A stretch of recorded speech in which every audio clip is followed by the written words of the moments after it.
In Anhalt, a Danish island at the entrance to the North Sea in northern Europe, children sing what is to them a rhyme that makes little sense. But to most English-speaking children, the meaning is perfectly clear. The fact the rhyme is spoken by children in Anhalt demonstrates the powerful oral history and tradition that lies behind the survival of nursery rhymes. Jack and Jill was brought to Anhalt during the Napoleonic Wars. Although it has little meaning to the children there, it still survives as an amusing cadence of sounds. The origin of many nursery rhymes is obscure at best, but most can be traced back to at least the 17th century. Some firmly have their roots in superstition. In England during medieval times, the act of jumping over a lighted candle was a form of telling fortunes. If the candle stayed lit, congratulations. Good luck was to follow, but if it went out, bad luck was forecast. Some verses and lullabies have been attributed to virtuous advice of the day. Rockabye Baby is surely the most well-known lullaby in the English-speaking world. Its tale of the baby who falls when the bough breaks is a prime example. In a publication dated from 1765, a footnote said, "This may serve as a warning to the proud and ambitious who climb so high that they generally fall at last."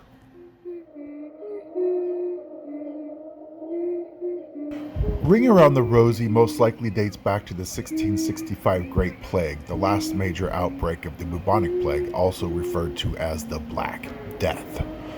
A rosy rash was a symptom of the plague, hence Ring Around the Rosie. Pocketful of Posies referred to the early belief that the disease was spread through bad odors. People held bunches of flowers to their faces when going out in public in an effort to protect themselves. Ashes Ashes is generally thought to have two possible meanings.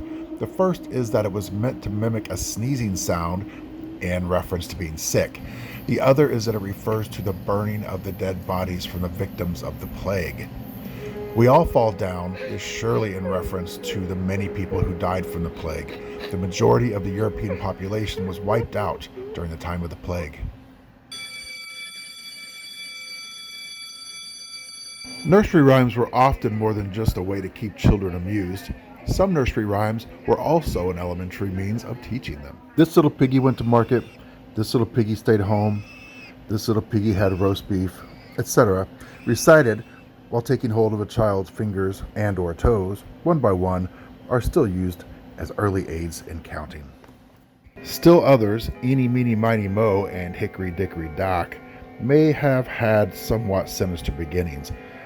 Many scholars believe that both were part of the ancient Druids' methods of seeking the will of the gods in choosing a victim for human sacrifice. By the 18th century, nursery rhymes began to appear in books for children, and eventually a host of authors concentrated on writing original verses for youngsters. If you enjoyed the content of this video, don't forget to like, subscribe, and check back for future strange stories and fantastical facts.